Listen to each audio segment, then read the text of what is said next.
Nakatakdang isailalim sa inquest ang kapatid ni dismissed Tarlac Mayor Alice Guo na si Sheila Guo na ngayon po'y nasa kustudiya na ng National Bureau of Investigation. Kasama niyang mahaharap sa reklamo si Cassandra Leong na sinasabing representative sa PAGCOR ng Lucky South 99 Pogo Hub sa Porac, Pampanga. Ayon sa Department of Justice, sasampahan ng reklamong obstruction of justice at paglabag sa Passport Act si Ong. Bukod dyan, may contempt order din ang Kamara laban kay Ong. Reklamong paglabag naman sa immigration laws ang kay Sheila Guo na pinaaresto rin ng Senado dahil sa hindi niya pagsipot sa mga pagdinig tungkol sa Pogo.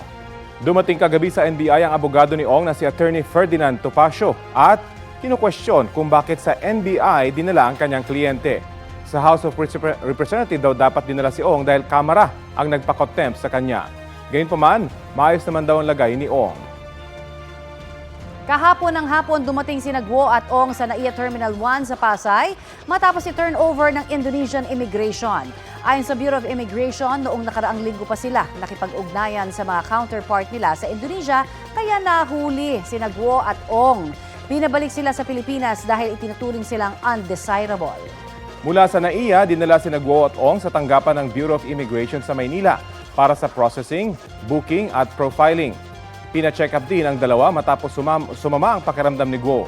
Tsaka sila inilipat sa NBI Detention Facility. Kapuso, alamin ang maiinit na balita. Bisitahin at mag-subscribe sa GMA Integrated News sa YouTube. Sa mga kapuso abroad, samahan nyo kami sa GMA Pinoy TV at sa www.gmanews.tv.